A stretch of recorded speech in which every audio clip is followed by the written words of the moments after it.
আজকের এই ভিডিও ভারতীয় জনতা পার্টির যে দালাল যারা সিএর নামে নাগরিকত্ব দেওয়ার প্রতিশ্রুতি দিয়ে তারা ক্যাম্প খুলে বসছে এবং মতুয়া নমশূদ্র উদ্বাস্তু মানুষদের ভুল বোঝাচ্ছে, আজকে তাদের মুখে চুনকালি পড়ার মতো একটা ভিডিও আপনারা দেখতে চলেছেন। আমি রাজু ঘোষ। আজকে এদের পর্দা ফাঁস করব যে তারা কতটা শয়তান, কতটা জঘন্য এবং কতটা ক্ষতিকারক, যারা বাঙালির মতুয়া নমশূদ্র, যারা ওপার বাংলা থেকে এপার বাংলা এসে বসবাস করছে, এই মানুষগুলোর ক্ষতি করছে। সিটিজেনশিপ অ্যামেন্ডমেন্ট অ্যাক্ট 2019-এর তারা ক্যাম্প করছে এবং তারা বোঝাচ্ছে যে এই ক্যাম্প করলে পারে এই ক্যাম্পের মাধ্যম দিয়ে তোমরা সিএতে আবেদন করো, আর আবেদন করলেই নাকি তোমরা SIR স্পেশাল ইন্টেনসিভ রিভিশনে তোমাদের নাম আসবে। যদি CAA 2019-এ আবেদন করে, সেখানে তো স্পষ্টভাবে জানাতে হচ্ছে যে আমি বাংলাদেশি, তাহলে কিভাবে SIR এর নাম উঠবে?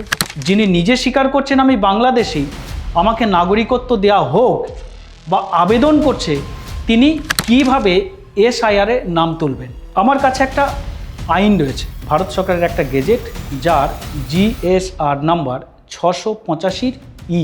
এই গেজেটটাতে বলা হয়েছে person belonging to minority communities Bangladesh, Pakistan and Afghanistan, namely Hindu, Sikh, Buddhist, Jain, Parsi and Christian community, who were compelled to seek shelter in India due to religious persecution or fear of religious persecution and entered India into 31st December 2014। বলছে due to religious persecution, মানে ধর্মীয় অত্যাচার নির্যাতনের কারণে যারা বাধ্য হচ্ছে আশ্রয় চাইতে, তাদেরকে, যারা 2014 31 ডিসেম্বরের আগে যারা ভারতে প্রবেশ করেছে, তাদেরকে পাসপোর্ট অ্যাক্ট এবং ফরেনার অ্যাক্ট থেকে ছাড় দেওয়া হলো।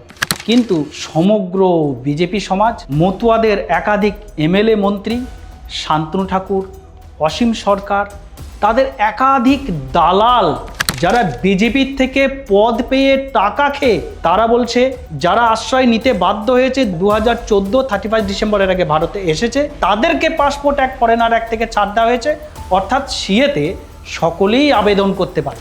যারা লিখিতভাবে FRROর কাছে বলেছে যে আমাকে ভারতে থাকার জন্য আশ্রয় দেওয়া হোক, আমি ধর্মীয় অত্যাচারের কারণে বাংলাদেশ, আফগানিস্তান বা পাকিস্তান থেকে এই দেশে চলে এসেছি, অর্থাৎ এই যে চাওয়া এবং নেওয়া, ছোট্ট একটা টেকনিক্যাল ভাষা, এই ভাষাটাকে নিয়ে কিন্তু সমগ্র বিজেপি সমাজ, মতুয়া নমশূদ্র মানুষকে তারা কিন্তু বিপদে ফেলে দিচ্ছে।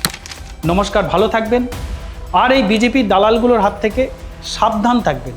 যারা এই আইনের মারপ্যাঁচ ভাষাগুলো বোঝেন না, তাদেরকে জ্যান্ত এরা মুরগি বানাচ্ছে।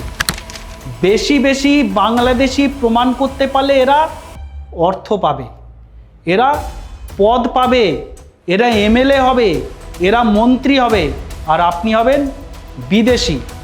আপনাকে পাঠাবে বাংলাদেশ, কখনো তার কাটার তলা দিয়ে ঠেলে পাঠিয়ে দেবে, বলবে ঘুষপেট, বা কখনো বলবে এরা অবৈধ অনুপ্রবেশকারী। সাবধানে থাকুন, ভালো থাকুন, সুস্থ থাকুন। নমস্কার।